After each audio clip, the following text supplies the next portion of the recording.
Alrighty, here we are, and it's time to get starched. A lot of people have shoulder problems, and when it comes to the shoulder, since it has the most range of motion of any joint, it can be caused by a lot of things. It could be the shoulder, it could be the shoulder blade, it could be the neck, it could be the bicep, it could be the pec, it could be the rotator cuff. There are so many reasons why a shoulder can hurt, and shoulders often get cranky. Now, two common culprits of shoulder pain are going to be the bicep itself, because the bicep actually inserts into the front part of the shoulder, and then there is a muscle that sits under the big pec. It's the smaller pec called the pec minor, and that also attaches up near the coracoid process and onto the upper ribs. So these two muscles tend to get really cranky for a lot of reasons.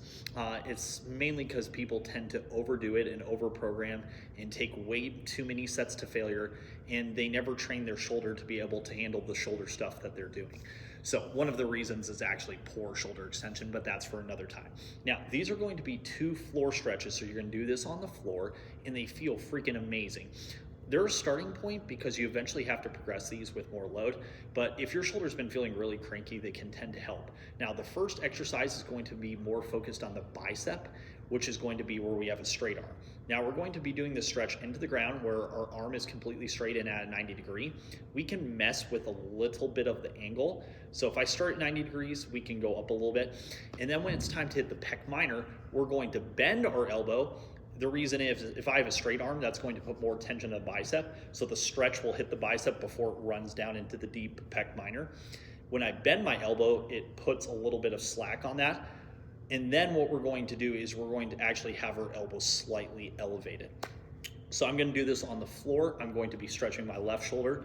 And what we're going to do is we're going to have our opposite leg is bent at 90 degrees. Okay? So we're going to get into the ground. I'm going to go into the ground here. And then I'm going to slide my arm out here. And then I want to trap my shoulder onto the ground. Now, I don't need to forcefully press it in the ground, because if your shoulder's been painful and you just try to slam it down, that can be really annoying. So I want you to slowly let your chest and shoulder fall to the ground. And then what I'm doing with this opposite leg is I'm gonna bring this opposite leg to a 90 degree. So you can't see this in this stretch, but this is going to be my right knee because I'm stretching my left shoulder. So we're here. I'm going to drop that shoulder into the ground. For me, I'm able to get that pec down to the ground. I'm gonna bring that opposite knee up. And then what I want to do is I want to act like I've super glued my pec and my shoulder and my bicep and my elbow into the ground. Notice I'm turning my bicep down. That's a little bit of internal rotation. So I want you to turn your bicep down. And then I want you to act like Inspector Gadget. And I want you to try to reach your arm out a little ways to get a little bit more space in the shoulder. So I drop that pec to the ground. I turn my bicep down. Then with this other arm, what I'm going to do is I'm going to get into what looks like a push-up position. And then I'm going to think about if I was going to roll myself up like a sleeping bag, that is the motion that's going to increase the stretch. I'm going to be pushing with this arm, and you can almost think if I was going to reach my arm up to the ceiling, that's going to complete the stretch. When I do that, we don't want this shoulder to lift and pop up. So I'm here, opposite knee up. Then I want to super glue, reach your fingers out. You should already feel a good stretch. And then I want you to think about twisting your Batman or Superman or Superwoman logo to the ceiling. So notice how I'm just trying to twist my Batman logo to the ceiling without letting that shoulder peel and pop off. And you should feel that from the front part of the shoulder running down through the bicep, even into the elbow. Now, once we're here, we want to just breathe and feel the tension in the stretch and get that stretch to about a 7 out of 10.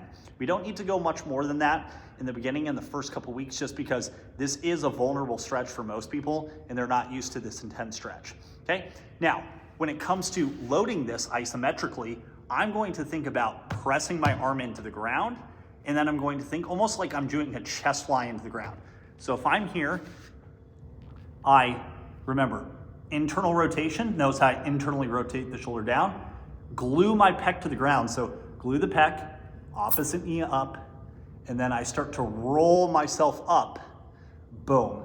Now, once I want to start to do my isometric contractions, I'm going to start to push my palm into the ground. Then I'm gonna start to flex my bicep. Then I'm going to think chest flying to the ground, and I'm gonna build up to about a 5 to 7 out of 10, especially when you've never done this stretch before. And then I'm gonna flex, flex, flex, and I should feel that get a nice, good isometric rep into that shoulder. And then what I can do is I can wind up further. So notice, to increase the stretch, I'm just winding up further. Now, you can explore different angles. Like I said, you can start at 90 degrees, but then you can work your arm up a little bit further. So here's 90. I can work my arm up a little bit further to a different line of tissue. Now, we're going to do the same thing, but now we're gonna focus on a little bit more of the pec. You're gonna get a lot of the front shoulder too. So I'm going to go here, okay? So at 90 degrees, I'm gonna start and I'm going to shift my elbow up about that much, just a little bit, couple inches, okay? So we're here, start at 90 degrees like a field goal post, slide up a little bit, one more time. Don't just jam your shoulder down, that's not gonna feel good.